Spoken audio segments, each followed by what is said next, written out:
Hello, everyone. Good morning, good afternoon, depending on where you are in the world. Welcome back to another session of Searchlights.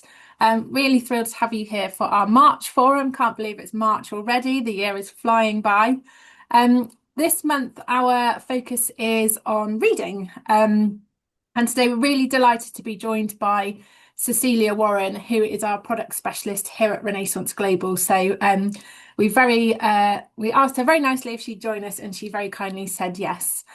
Just whilst we're waiting for a couple more people to join us, it's always lovely to know where people are joining from. So please do feel free to say in the chat where you're from. Spring is sort of on the way here in the UK. I think if you did join us for the last couple of months, we were complaining about the large amount of rain we were having, but slowly the sun is shining and all our lovely spring flowers are making an appearance. So we are getting there. Morning, Catherine. Thank you for joining us. Lots of people joining us. Great. Right, I will get started. We all intuitively know the benefits of reading. We know it expands the mind, it builds confidence, it fuels our creativity. Yet, here in the UK, and I'm sure across the world, we're seeing a bit of a paradox. So while we know it's good for us, fewer people are actually doing it. And we can all sort of see why. With more digital distractions, there's less free time. Reading for pleasure is in decline across many groups. Now, I think I've mentioned before, but here in the UK, this year is our National Year of Reading. And this has been launched to change that narrative by reconnecting reading with our everyday culture. And that is UK based, but today's conversation, we want to take it worldwide. And what we want to help our students realise is that reading, it's not about being guilty, feeling guilty for not reading, or it's an obligation. It's about helping students and families see that stories, ideas, that imagination belongs everywhere, it's not just in the classroom. We've got some interesting statistics, and then Cecilia is going to talk about what tools we can possibly use to help our students engage with reading and make progress in their reading. To start our discussion, I will hand over to Debbie this morning to share some vital statistics that highlight why this reading intervention is so necessary right now. Thank you, Polly. To understand how to help our students, we have to look at the current landscape of reading habits from 2024 and 2025. The numbers do tell a sobering story. We've got declining interest. In the UK, only 32.7% of children and young people aged 8 to 18 reported enjoying reading in 2025. This is the lowest level recorded since 2005. The daily habit, only 18.7% of young people in the UK read daily. This isn't just a local issue. US leisure reading has fallen by 40% in the last 20 years, declining at a rate of roughly 3% annually. Medium matters. While print remains popular, we are seeing a rise in digital and audio books. However, as of 2022, only 9% of people were reading exclusively on digital media, suggesting the physical book still holds weight. And age factors. Interestingly, in the EU, those aged 16 to 29 are the most active readers, with 60% reading at least one book per year. How do we compare globally?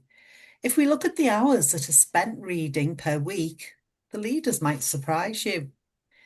India is in the lead with 7 hours per week. Thailand, 6.5 hours. China, 6.5 hours. The UK, 6.5 hours. France, 5.8 hours. And Italy, 5.3 hours. The UK's Go All In campaign is trying a different tactic. Instead of asking people to find time, it brings reading to them through their existing passions. Whether that's sport, music, food, gaming, film, fashion, or creativity, it's about showing that reading is the heartbeat of culture. But once we implement these passion-led initiatives, how do we actually measure if they are working? I'm now going to hand you over to Cecilia, who is going to share some solutions with us. Thank you, Debbie. And that's some really interesting stats there, isn't it? Polly, are you going to share the slides kindly for me? There you go, all shared. Thank you. Absolutely. So, I guess, we understand how effective and high quality inclusive education provision is that essential part to closing any gap and addressing potential barriers.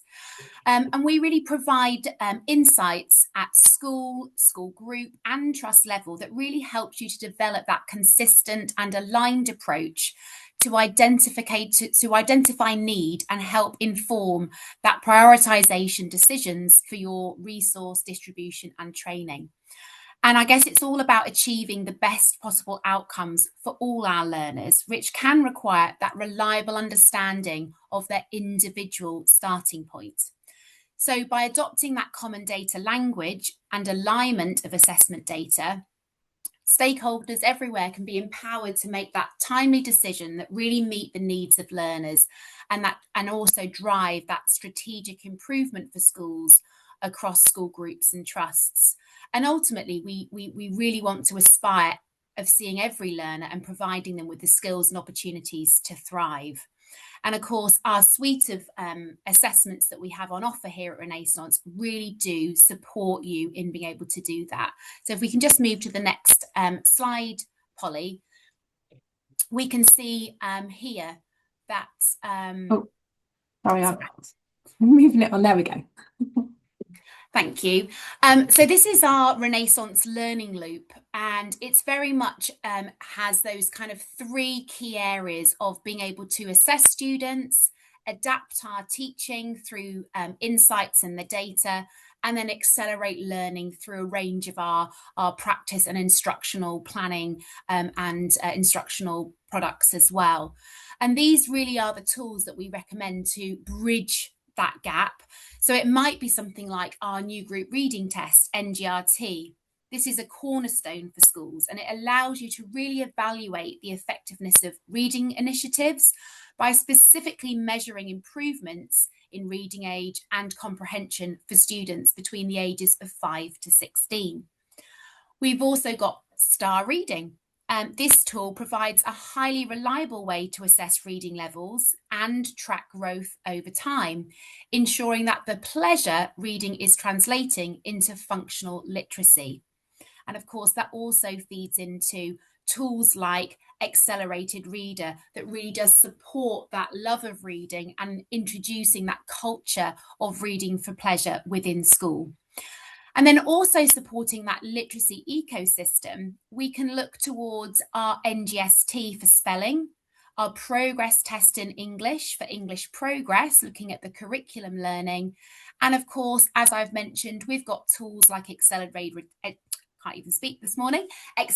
Reader and Myon to provide those personalised reading paths, some of which you may have heard of. If you haven't heard of those and you're wanting to find out a little bit more, please do reach out. And then in terms of our students who continue to struggle despite any interventions that we might be putting in place, we might then want to look at a more targeted screener to have a look at that report more diagnostically to see what that data is telling us. So then we might look to that adaptation by looking into something like a dyslexia screener to identify specific markers of dyslexia early. We've got things like rapid COPS and LAS, and these provide a suite of cognitive and literacy assessments to find the why behind a student's struggle. Our York assessment of reading for comprehension, otherwise known as YARC, if you've heard that talking in the staff room of colleagues. This is an in-depth way to really look at both decoding and the deeper nuances of understanding and that reading comprehension. And then one of my absolute favourites, having been a previous primary school teacher, we've also got Wellcom. which is crucial for identifying speech and language delay that often can underpin those reading difficulties. And of course, our Welcome toolkit not only comes with the assessment, but it also comes with an interventions toolkit that really helps to close and narrow those language gaps with targeted and personalised interventions for every learner as well. So I'm going to pass you back now to Debbie. Thank you, Cecilia. That's certainly plenty of options. If you would like to find out more about any of the solutions that Cecilia has mentioned, please do fill in our poll, which we will launch now.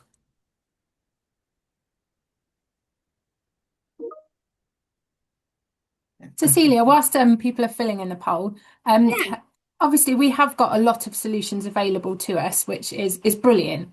Yeah. And I'm wondering for our attendees today, how would you advise people make that choice about which one to use? Because obviously, I think we need to acknowledge that we have got NGRT, which is a reading test. We've got STAR, we've got progress test in English. And I'm sure if, like me, as a previous teacher going, well, how do I choose? Which one? Do I need all three? And obviously, we need to be mindful of over-testing students or testing for the sake of testing for the sake of testing. Have you got any advice on how a school might start their journey in choosing what they might want to use? I think the question I always ask is, what are they trying to find out? What are their priorities? I have many conversations with schools, and it might be with a SEND co or a Trust SEND lead, and they're sort of focusing on they're wanting screeners. They're getting lots of kind of parents coming up to them and wanting that support for their child. But I think it all starts with that universal data. If it's like barriers to literacy, then have we got that robust reading assessment that we can really kind of pinpoint where universally all children are in school in terms of that reading ability? Is it robust enough to really pick up those children who are working perhaps below age-related expectations? Have we already tried things like, putting in those interventions? Something like NGRT and STAR gives that lovely rich data into a child's ability to decode and compare that to comprehension. And then obviously teachers have an awful lot of professional judgment that is so vital. And of course, all of that is really, really important before you start then making that decision in terms of choosing something to drill down a bit further.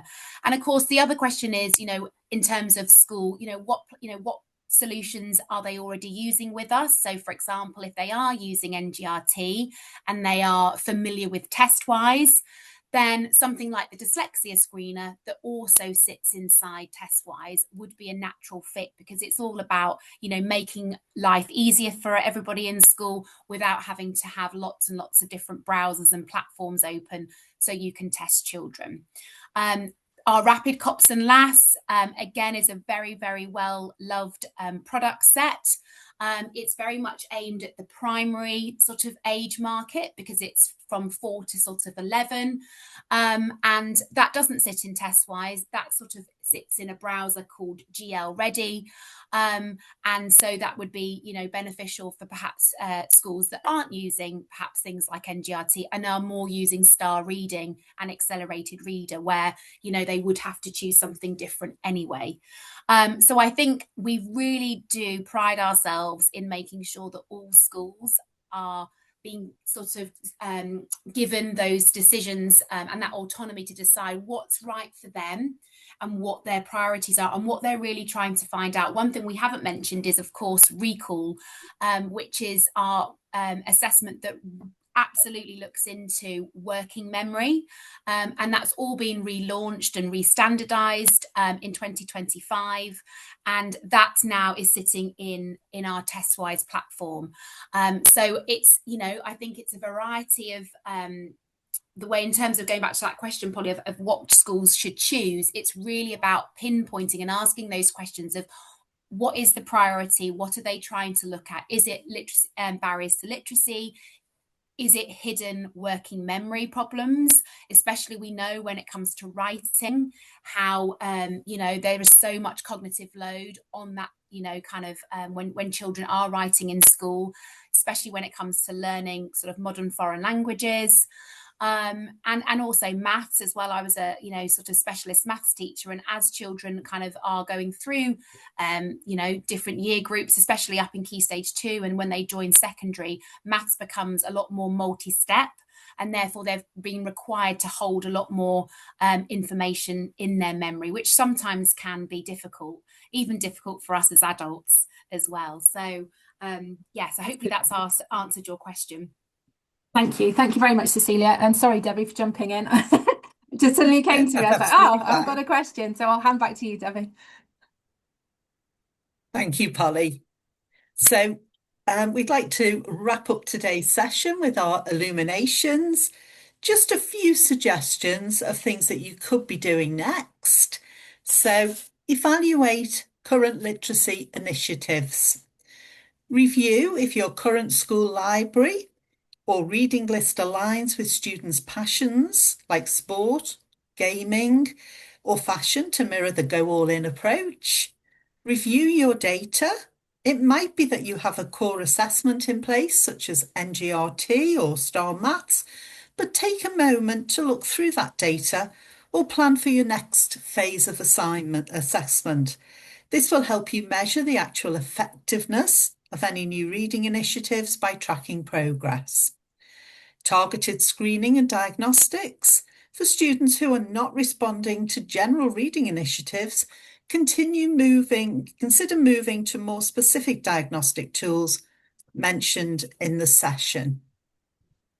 And then just finally, last week, many of us celebrated World Book Day. And to mark the occasion here at Renaissance, we created a wealth of resources. If you haven't seen them yet, we will pop a link in the chat for you now. I'm now going to pass you back over to Polly. Thank you, Debbie. We've had a couple of questions come through into the chat. With being mindful of time, I have made a note of those questions and our attendees that have asked them. So I will get back to you after the session today. And there's a couple of come in, but I've just been making notes as we've been going along. Thank you so much for joining us today. Before we do end our session today, we hope it's been really useful. It's been great to have Cecilia with us today to talk about those solutions with us. I just realised I still share my screen, so I can't see everybody. It's been really good to have Cecilia to talk about those solutions that we can have to help foster that love of reading, but also to monitor if those interventions are making a real difference. So we hope it's been useful, and Debbie's illuminations, hope those are little steps that are actually manageable that you can take away and go and do. Next month, on the 14th of April, for Send Searchlights, our focus shifts to dyscalculia. So today we've been looking at reading, looking at those core assessments, looking at those next step assessments. Next month we'll start looking at maths. And dyscalculia is far more than a simple struggle with maths. It is a specific neurological difference in how the brain processes numerical data and spatial logic. And it affects up to 7% of the population, but yet actually remains significantly under-identified compared to other learning differences. So next month, we will explore the core of number sense, look at that emotional impact of maths anxiety. I'm sure you see a lot of that in students you work with. And also, as Cecilia mentioned earlier, with adults, we have struggles too. And as adults, there is maths anxiety and obviously dyscalculia as well. And then finally, we will look at those practical tools to help students navigate a number-driven world. So thank you so much to Cecilia for joining us today, and thank you to all of you for joining us. Hope it's been useful, and hope you have a good rest of the day or a lovely afternoon, depending on where you are. Thank you very much, everybody. Goodbye.